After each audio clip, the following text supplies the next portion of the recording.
Hello my dear friends, આજે આપણે reading કરવા જઈ રહ્યા છીએ મેષ રાશિવાળા લોકો જેમના નામ ઈ પરથી શરૂ થાય છે. તેમની family life, love life, health, financial life કેવી રહેશે નેક્સ્ટ વીકમાં. ચલો જોઈએ. ફેમિલી લાઈફ, લવ લાઈફ કેવી રહેશે, હેલ્થ કેવી રહેશે,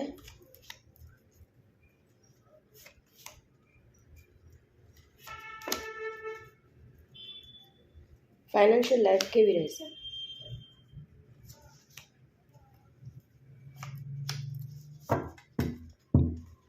બોટમની એનર્જી આવી ગઈ છે 6 ઓફ કપ.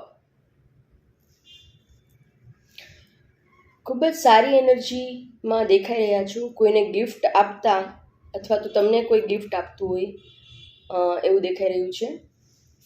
ફેમિલી લાઈફમાં જોઈએ તો ફેમિલી સાથે ખૂબ જ એન્જોય કરતા દેખાઈ રહ્યા છો. કોઈ પર્સનની લાઈફમાં ન્યૂ વ્યક્તિની એન્ટ્રી પણ દેખાઈ રહી છે. કોઈ નવી વ્યક્તિ તમારી લાઈફમાં આવી શકે છે. લવ બર્ડ્સ માટે, જે સિંગલ છે એ લોકો માટે, જે લોકો મેરિડ છે એ લોકો પણ પોતાની લાઈફને ફેમિલી સાથે ખૂબ જ એન્જોય કરતા દેખાઈ રહ્યા છે.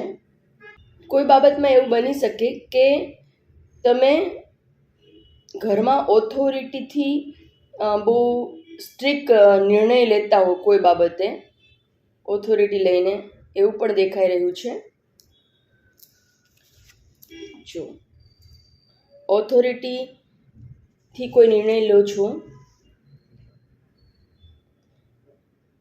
અમુકની લાઈફમાં એવું બની શકે કે લાસ્ટ વીકમાં અથવા તો અત્યાર સુધીમાં તમારા રિલેશન જો આ ઓથોરિટીને લીધે જો તમારા રિલેશન થોડા ઘણા વગડ્યા હશે તો તમને ડિવાઇન સેકન્ડ ચાન્સ આપી રહ્યા છે એ સુધારવા માટે. કે તમે ફેમિલીમાં કોઈનું દિલ દુખાવ્યું હોય તો એમની માફી માંગી લો, અથવા તો કોઈનું તમારા લીધે દિલ દુખ્યું હોય તો તમે એમની માફી માંગી લો. માફી માંગવા માટે રૂબરૂ 1-to-1 કહેવાની જરૂર નથી. મનમાં પણ તમે માફી માંગી શકો છો અને માફ કરી શકો છો. એ ટાઈપની એનર્જી છે ફેમિલી લાઈફમાં. લવ લાઈફમાં એવું દેખાય છે કે કોઈ ન્યૂ પર્સનની એન્ટ્રી તમારી લાઈફમાં થઈ રહી છે નેક્સ્ટ વીકમાં. હેલ્થ જોઈએ તો હેલ્થ ખૂબ જ સારી છે. અત્યાર સુધીમાં તમે જે કાંઈ પણ તમારી હેલ્થ માટે યોગા, એક્સરસાઇઝ જે કાંઈ પણ કર્યું છે એનું તમને રિઝલ્ટ મળી રહ્યું છે ખૂબ જ. અને આ વીકમાં પણ તમે હેલ્થ કોન્શિયસ થઈ રહ્યા છો. તમારી હેલ્થ પર ખૂબ જ ધ્યાન આપી રહ્યા છો. હેલ્થને સારી કરવા માટે ડાયટ ઉપર ફોકસ કરી રહ્યા છો. તમારી હેલ્થ ઓવરઓલ ખૂબ જ સારી દેખાઈ રહી છે. ફાઇનાન્શિયલ લાઈફ ખૂબ જ સારી છે, પણ તમે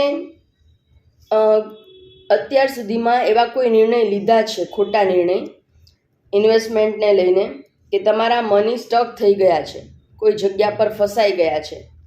અને બીજો મેસેજ એવો પણ આવી રહ્યો છે કે જે લોકો બિઝનેસ કરે છે એમને બિઝનેસ પાર્ટનર તરફથી, અથવા તો તમે જોબ કરો છો તો તમારા જોબનું જે એન્વાયરમેન્ટ હોય છે ત્યાં તમને કોઈ ચીટ કરી રહ્યું છે, તમારું ઇન્ક્રીમેન્ટ અટકાવી રહ્યું છે, તમને આગળ વધતા અટકાવી રહ્યું છે, તમારા પીઠમાં છરા ભોકી રહ્યું છે.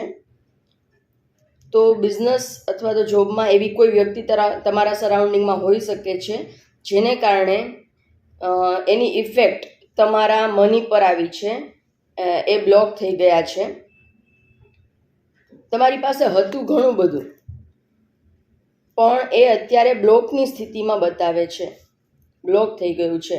કાં તો એ તમારી પોતાની નેગેટિવ થિંકિંગ હોઈ શકે, અથવા તો બીજા કોઈએ તમને ચીટ કર્યું છે, અથવા તો તમે પોતે જાતે ખોટા નિર્ણય લીધા છે, એટલા માટે તમારા મની અહીંયા સ્ટક બતાવે છે. પણ વર્લ્ડનું કાર્ડ છે એટલે એ શ્યોરલી રિટર્ન થઈ જશે તમને, એટલે ચિંતા નહીં કરતા. નેગેટિવ થિંકિંગમાંથી તમારે બહાર આવવાની જરૂર છે. આવી તો જશે જ બધું, અને બધું ઓવરઓલ ખૂબ જ સારું છે. તો નેક્સ્ટ વીક એપ્રિલનું ફર્સ્ટ વીક તમારું ખૂબ જ સારું જવાનું છે.